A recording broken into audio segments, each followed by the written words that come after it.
Hola a todos, bienvenidos a otro episodio de la Entrevista Con. Hoy vamos a tener un episodio distinto, va a ser en inglés para que preparen esto, van a tener subtitulitos por aquí abajito en caso de que no sepan. We're here with Janice, she came from the US and we're going to have a nice chat. Before we start, can you talk to us about a little bit about you so people can know you a bit better? Yes, my name is Janice O'Neill. I'm 67 years old, young. I'm from Portland, Oregon. Born and raised there. Graduate from the University of Portland 4 times. Bachelor's degree in communications, certificate in human resource management, certificate in project management. So I've also worked as a paralegal. When I graduated from college, I worked for the federal government as a paralegal. And so I have a paralegal certification. After working as a paralegal for 20 some years, I decided that I would rather work as a professional project management. So I returned to school to get my project management certification from Portland State University, which is the largest university in the state of Oregon. I worked 4 years for a healthcare company as a project manager, working on various healthcare projects that impact our members and our services. Excuse me. I'm single and I have a little dog that I brought to Mexico with me, and I'm happy to be here with Eric. Perfect, thanks a lot. So you're ready for everything, for anything that comes, you can have it done. Yes. So starting with the questions, moving from United States to Mérida, it has to be a pretty life-changing decision. What was about the city that made you say that this was the right place to retire? Well, I've always wanted to live in a foreign country. I've been wanting to do that all my life. When I graduated from college, I wanted to go into the Peace Corps, and that never actualized because of various things. And so I told myself, when I retire, I'm going to move to a foreign country. And so that in between time, I did a lot of traveling. I've been to many places in Asia and Europe. And I thought I would think to myself, and Mexico, Central America. And I'd say to myself, could I live here? And some of the answers were yes. Some of them were no after a great deal of thought. But I've been to Mexico many times in different parts of Mexico. And I said to myself, I could retire here in Mexico. I could, because it's close to home. My family, they still have small kids. They're not going to be able to travel to Europe or Asia. So it'd be easy for them to travel to Mexico. I can learn the language, I can read it, I can write it. And I love Mexico because I love the culture, I love the people. I just love everything about Mexico. Thanks a lot. We're pretty happy to have you here. Thank you. and Thank you. and that you enjoy our company. So you told us that you have a pet, and I know that it's very important for some expats that because their pets become like their family. So tell me, how important was it for you to find a house that accept your pet and make your furry companion feel welcomed as much as you are? Very important. As I stated earlier, I have a little dog. I've always had a dog. I wasn't going to get another dog, but after my previous dog passed away, because I wanted to travel more, and you always have to find a sitter for your dog. But I found myself looking at dogs a month after my dog had passed away, 17 and a half years old. Wow. Fox Terrier passed away. So I found myself looking at dogs again. So I got a dog, and this time I have a Havanese. And so he's like my baby. He is my baby. So it was very important that I find the right place for him. Make sure that I find a vet as soon as I get here to Mexico to make sure that he gets any kind of medical treatment that he needs. And he did come down with a little rash, and the vet is taking care of that very quickly, and he's well and happy. I'm glad to hear that. And also, vets here tend to work super hard. All of the people here tends to work super hard. And also, when you were relocating internationally, we moved a lot of your stuff. How do you feel about that? What were your biggest concerns before we started working together on everything? My biggest concerns were to get the temporary residency permit, and it took me 2 times to get that. The most important thing was the transportation of my furniture and household goods. So that was the most important, one of the very most important things, because it had already gone to Mexico before I got the residency permit. So, which was kind of nerve-wracking, because if I wasn't going to get the residency permit and my furnishings were already in Mexico, I'd have to pay for my furnishings to come back to the U.S. So that was very stressful. But I got it the second time that I went to the consulate.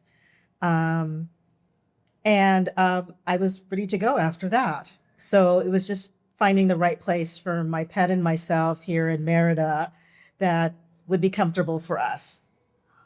Perfect. That's great.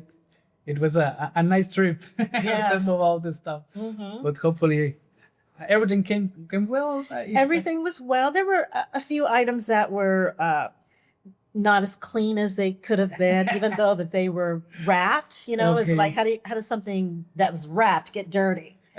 So the dust makes magic. But everything came. Nothing was broken. Yeah, it was good. But I think that was the most frustrating and scary thing, is having all of the things that you've collected over the years, even things that your parents, yes, of course, that you've had handed down. So those were the things that I was most worried about. I mean, everything went well, and that's super good. Also, for people to know, you chose rent before purchasing your home. What do you think this is a smart move? I mean, to rent before the purchase. I think it's very important to rent for a while to get to know the Yucatan as a whole, because there might be some place in the Yucatan that you would like better than Mérida. So there's lots of small towns that have everything that you need, but they may be a distance from Mérida.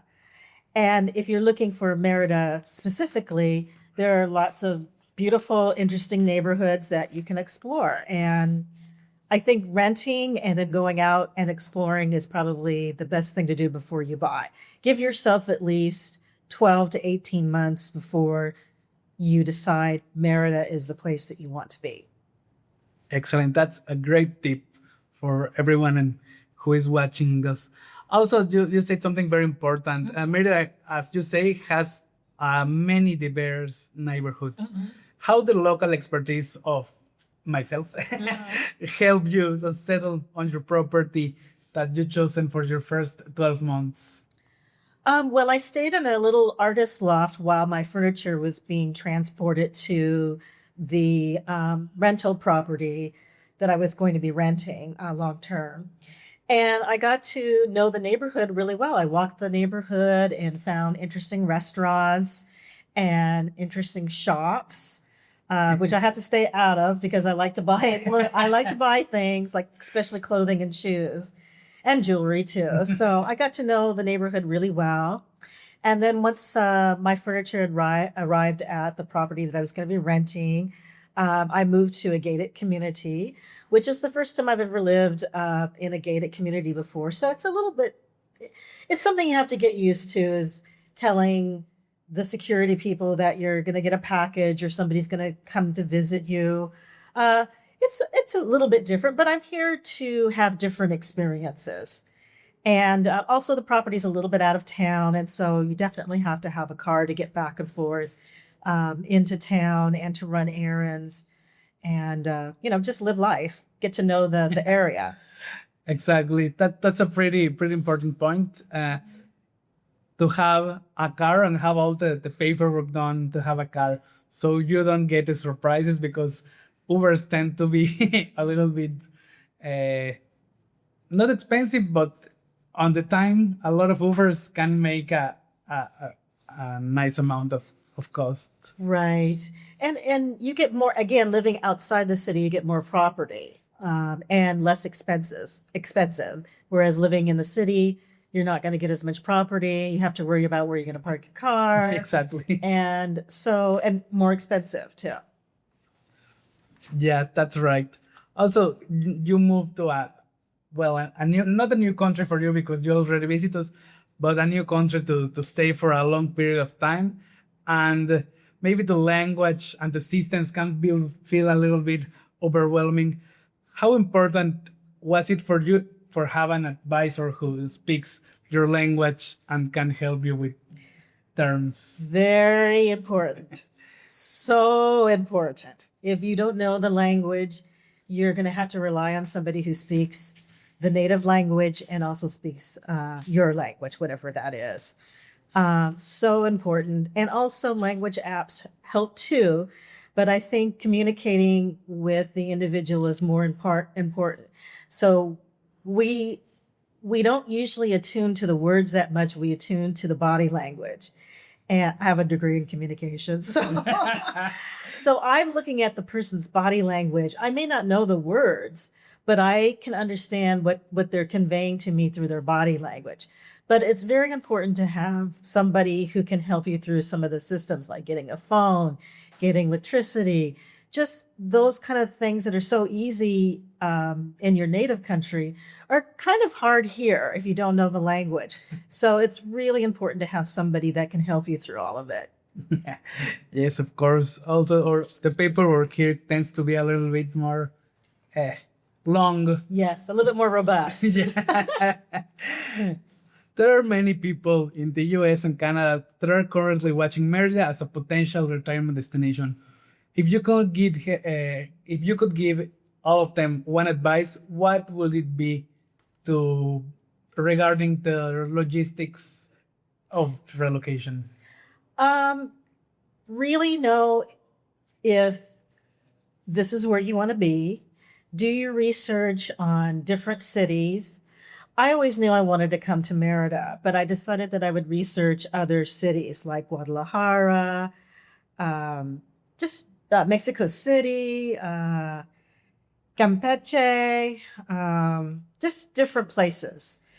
And also go visit those places too, so you know what it's like. There's so many beautiful places here in Mexico, and it was really difficult to pick. But I knew that Mérida was the place because I'd been here a couple of times. It's hot here, but I like the heat. And I just think it's a beautiful city. I love that people are out in the evening, strolling, eating, chatting in the park. It's very safe here. I'm a single woman here. People are friendly. They stop and talk. They're curious about you. What's your life like back in your home country? And they can also help you with your Spanish too. So it's very important to go to the places that you think that you might want to live and do your research on cost of living. Like traffic is one thing. Are you going to buy a car?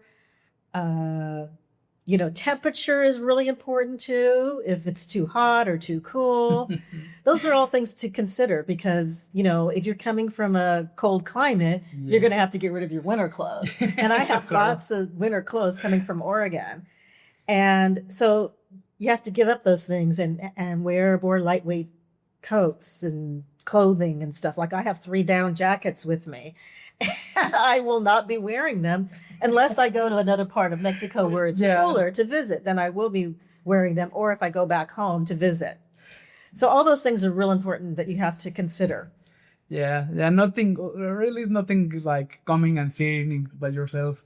Internet might say a lot of things, but nothing like be in the place and know.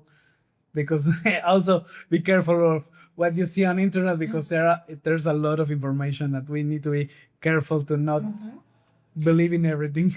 And talk to people too that live here. There are a lot of Facebook websites where you can join and talk to people about what it's like to live here. And so, as I said, I'd been here a couple of times and I just fell in love with the city. I just thought it was beautiful. Perfect.